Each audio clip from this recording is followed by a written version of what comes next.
Let's be honest for a minute. Do you even remember when you started taking D3, magnesium, or K2? I bet you don't. Everyone tells you to take them, they're great for your health, but here's what nobody mentions. When exactly should you stop? 5 months, a year, 2 years, or just keep taking them forever? Today we're going to talk about what the supplement industry probably doesn't want you to know, when these little pills go from being your friend to becoming a burden on your body. Today's video is about 3 supplements that almost everyone over 50 is taking: K2, magnesium, and D3. You know what? Most of us assume natural vitamins are safe. Take as much as you want, for as long as you want, no problem. But recent medical research tells a completely different story. Turns out, even the most natural substances can cause harm if we don't know how to use them properly. And I'm going to tell you exactly when to pause and when to continue. First, to understand the issue, we need to know what supplement cycling is. In practical terms, it's taking supplements in cycles, similar to how you work, then rest, then work again. Take them for a period, pause to let your body recover, then start again. Why make things complicated? There are 3 main reasons. First, your body is remarkably adaptive. When you give it the same thing every day, it adjusts and stops responding as effectively as before. Think about coffee.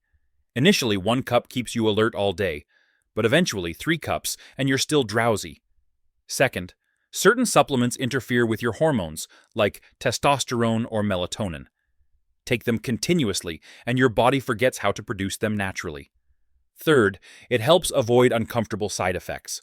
Some people experience diarrhea from magnesium, others get constipated from D3. Taking a break allows your body to reset, which is actually beneficial. If you've been taking one of these 3 supplements for more than 3 months, type number 1 in the comments to let me know.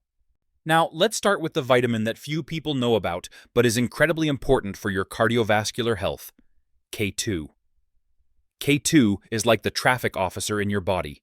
Its job is to make sure calcium goes where it belongs, into your bones and teeth, not wandering into your arteries or kidneys. This is why people say K2 and D3 are a power couple. Missing either one spells trouble. What's interesting is that although K2 is fat-soluble like D3, there's virtually no research showing it causes toxicity, even with long-term use. The problem is most of us are severely deficient in K2. That's because K2 is extremely rare in modern foods. Unlike K1, which is abundant in leafy greens, K2 only exists in a few special fermented foods. In Japan, researchers discovered something fascinating. People who regularly eat natto, that's fermented soybeans rich in K2, have significantly less arterial calcification and much stronger bones compared to Westerners of the same age. This shows just how crucial K2 really is. So, do you need to cycle K2? Good news? You don't. With doses from 90 to 200 micrograms daily, you can safely take it long-term. However, if you're taking high-dose D3 alongside it, consider pausing both simultaneously to let your body rebalance. Important note for anyone taking blood thinners like warfarin or Coumadin. K2 can reduce their effectiveness, so you'll need to monitor your INR levels carefully with your doctor. K2 is safe, but there's one mineral that half of us are deficient in, and surprisingly, you shouldn't stop taking it. That's magnesium. Magnesium participates in over 300 reactions in your body, from creating energy, muscle contractions, nerve transmission, to helping you sleep soundly and stabilizing blood sugar. Without magnesium, your body is like a car running without oil. It still runs, but sooner or later, it's going to break down. What's concerning is that up to 50% of people over 50 are magnesium deficient. Why so many? Our soil is now nutrient depleted. Foods are all processed. Eating too many carbs makes your body dump magnesium even faster. The result? You can't sleep, leg cramps wake you at night, your heart pounds, you're anxious for no apparent reason. For people with healthy kidneys, magnesium is extremely safe for daily use. Research in the journal Magnesium Research from 2013 confirms that forms like glycinate, citrate, and malate all absorb well and are gentle on the stomach. Glycinate in particular causes the least diarrhea, unlike cheap oxide. A study in Nutrients from 2020 further confirms that for people with normal kidney function, daily magnesium poses no toxicity risk. However, if you have kidney issues, especially advanced kidney failure, you need to be careful because your kidneys can't eliminate excess magnesium. So why shouldn't you cycle magnesium?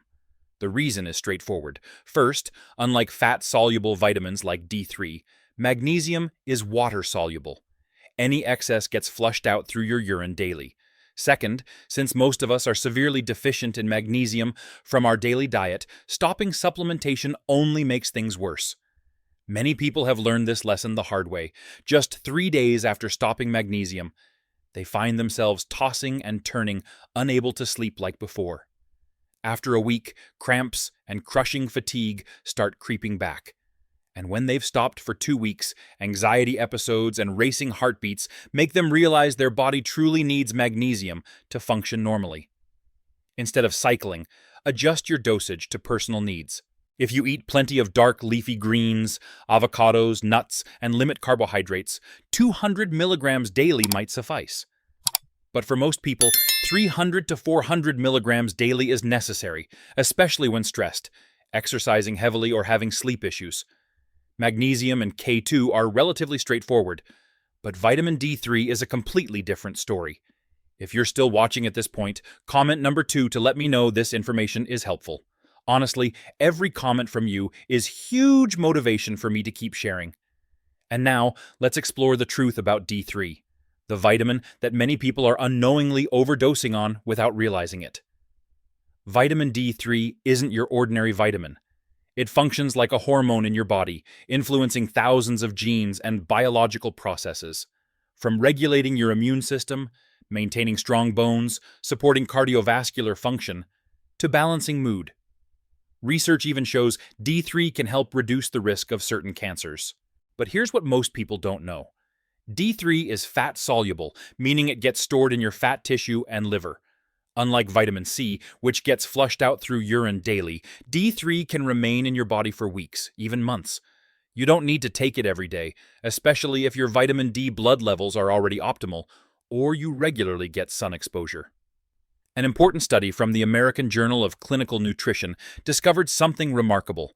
Vitamin D levels can stay elevated for many weeks after stopping supplementation, particularly in people who've been taking it continuously for extended periods. Another study in the Journal of Clinical Endocrinology and Metabolism confirmed that D3 persists in the body for a very long time, taking weeks or even months for your body to eliminate half of the stored vitamin D.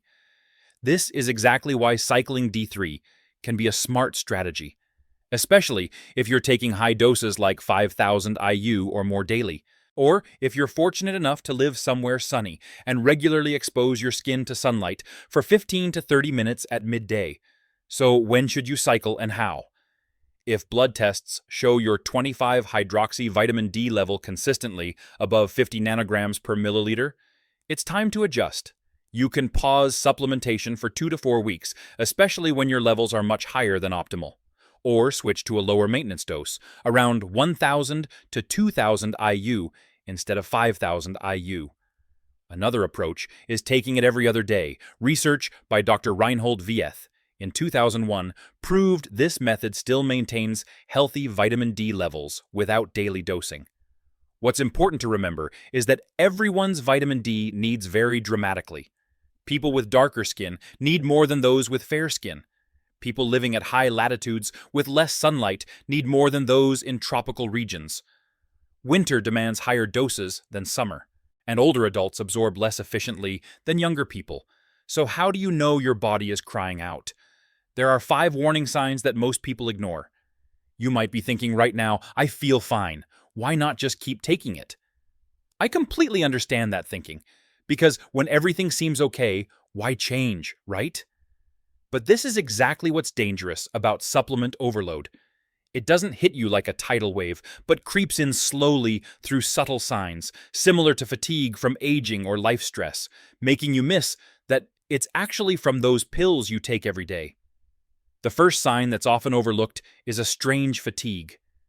You take vitamins for energy, yet somehow the more you take, the more sluggish you feel.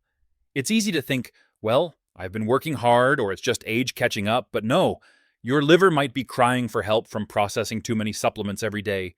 Then your stomach starts rebelling, but you assume it's something you ate. Uncomfortable bloating, nausea, sometimes diarrhea, sometimes constipation. Did you know magnesium oxide is notorious for causing diarrhea, while too much D3 actually makes you constipated? Your body is trying to tell you something, but you're not listening. The next contradiction is about sleep. You bought magnesium to sleep better, yet here you are tossing and turning until 3 in the morning. Maybe you took it at the wrong time. Magnesium citrate in the morning actually keeps you alert as a bird. Or worse, your D3 has gotten so high it's disrupting your natural circadian rhythm. When your heart starts beating erratically, sometimes fast, sometimes slow, sometimes feeling like it wants to jump out of your chest, that's when your body is screaming. Don't assume it's just stress. Maybe magnesium and potassium are out of balance, or D3 has pushed your blood calcium too high, or it's conflicting with heart medication you're taking. And the final sign, subtle but most important, is that hard-to-describe feeling that something's off. You're more anxious despite taking magnesium, joints ache despite having D3, exhausted despite a cabinet full of vitamins. Your body has its own wisdom, and when it sounds the alarm, listen. Try stopping everything for a week or two and see what happens. You might be surprised by the difference. So there we have our answer. K2 is safe for long-term use, magnesium shouldn't be stopped, and D3 needs careful monitoring and adjustment. But the most important thing is still listening to your own body. Now I want to hear from you. Which supplement have you been taking the longest? Have you experienced any of the signs I just mentioned? Please leave a comment below. Remember that supplements are like spices in cooking. Just enough is wonderful. Too much ruins the dish. Everyone needs their own recipe.